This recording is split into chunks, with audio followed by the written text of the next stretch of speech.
part 2 of Adolescence, we'll take a look at Abner's difficult mother analysis. What has always been a long-term legacy is how our mothers treat us growing up and how it impacts our self-esteem. Most maternal relationships are comforting and supportive, but for some, there is more pain in the mother-child relationship than security and pleasure.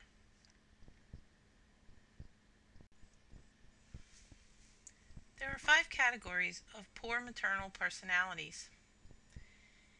There's the angry mother, whose characteristics are to repeatedly use anger to close conversations and control family members.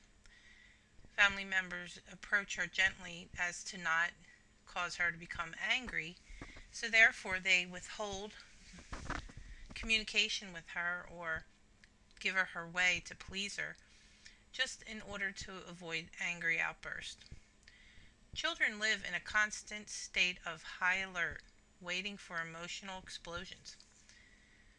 They can be filled with anxiety, and a child's brain has been shown to have fewer of the mental circuits needed to regulate emotional states. This can all be caused from the state of anxiety in which they are in. The awful irony is that children who most need to acquire the skills to soothe themselves and control their responses end up being the least well equipped to do so.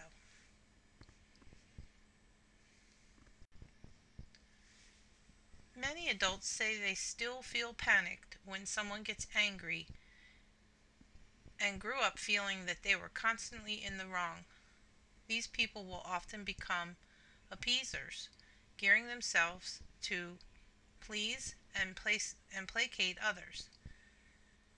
This can be a valuable skill. You may be a diplomat or the person everyone wants to have at a party because you're so good at soothing over awkward situations.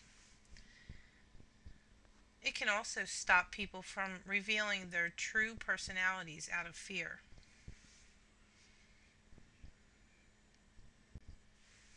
The second maternal personality we will take a look at is the controlling mother. A controlling mother's characteristics are one that takes charge of every aspect of their child's life, to the extent that she tells the child what to see, feel, and want. For example, if a little girl sees a pretty dress and says, "That dress is pretty," Mom might say, "No, that's not pretty, this one is."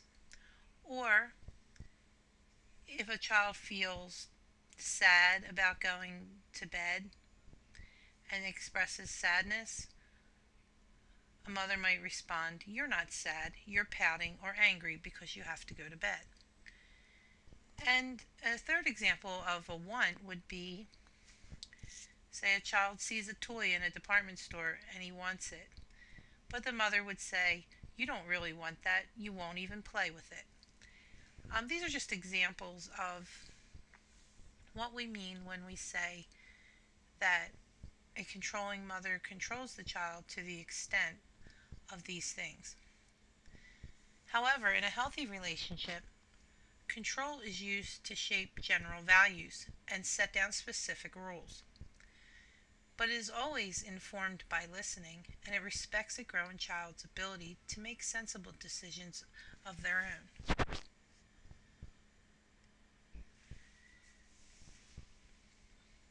Instead, day by day, a controlling mother implies that the child cannot make good decisions.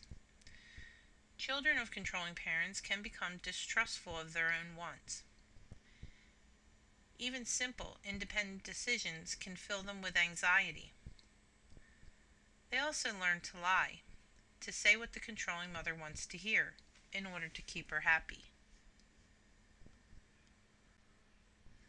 The upside of this incredible difficult experience is that you are likely to have developed a thoughtful personality, having learned to weigh your thoughts and opinions before you share them with others. The third maternal personality that we will look at is the narcissistic mother. The definition of a narcissist is a person who is totally self-involved. A mother with narcissistic tendencies will be largely unable to show the empathy that is so important to a healthy parent-child relationship, because she sees every request for attention by her child as competition. Ego is a narcissistic mother craves attention and adoration. You tell her you're tired, for example, and she'll snap back. You don't know what being tired really is.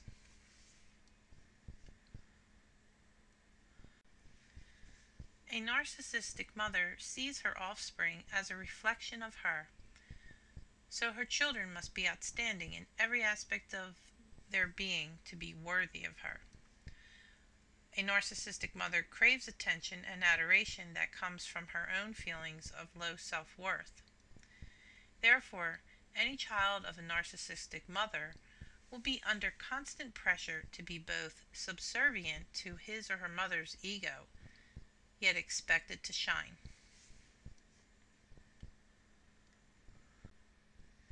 However, no matter how hard a child tries to please their mother, they will live under a constant cloud of disdain, regardless of their efforts. Narcissists have fragile relationships with others, as their overblown ego means they often take offense at the smallest imagined slight and will suddenly cut people out of their lives or punish them in some way for insulting them. Children who see their mothers do this behavior with others are often in a situation where they live in fear that their relationship with their mother could break apart at any minute should they accidentally offend her. But some good can come of growing up with a narcissist. Growing up with a narcissist, you may have learned to be extremely diplomatic, patient, have set high standards for yourself. However, on the downside, you probably downplay your achievements and may even avoid opportunities because you're worried about not being perfect enough. The fourth maternal personality we will look at is the envious mother.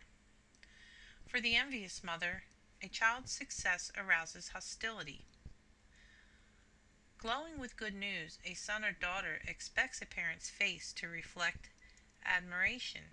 Instead, the envious mother's jaw freezes, the corners of her mouth pull down in contempt. Someday you'll realize you're not as good as you think you are, she warns. Or perhaps the initial response is cheerful, but later you notice that ordinary things that you do irritate her. Why do you have to go on and on about it? Instead of bolstering a child's confidence and inspiring a sense of his or her potential, an envious parent begrudges her child's independence and self-pride. She looks at her child and thinks, why can she feel joy when I don't? Or why does she have a chance to be successful when I have been disappointed? Children learn that the good things in their lives, however, somehow offend, even harm, the person who matters deeply to them and whom they long to please.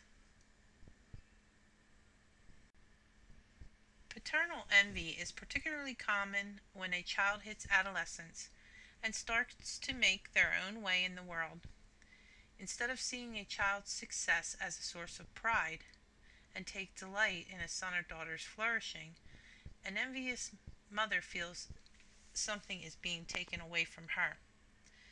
She believes that she can have a comfortable and secure bond with her child only if the child's self-worth is as low as hers. A child who has grown up with an envious mother may have learned how to starve off the envy of others with charisma.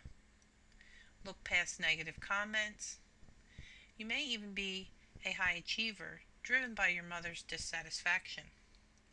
The downside of years of trying to please someone in vain has made it hard to enjoy your achievements.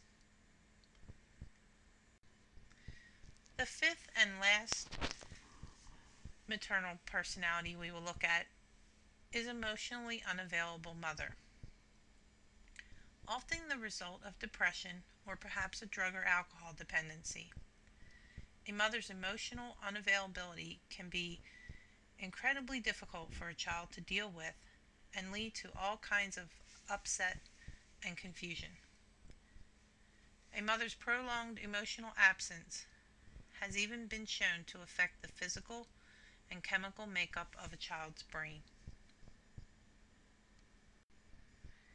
Effective sharing or emotional exchanges between mother and baby increases brain growth and generates those crucial brain systems that help us manage our own emotions, organize our thoughts, and plan our lives. Positive emotional exchanges have been shown to stimulate the growth of the cortisol receptors in the brain that absorb and buffer stress hormones. It builds the brain's strength we need to bounce back from disappointment and failure.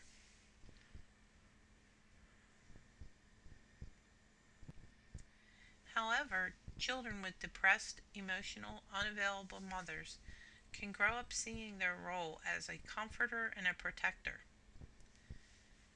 They may feel guilty for feeling happy and often take on large amounts of responsibility to make up for her absence.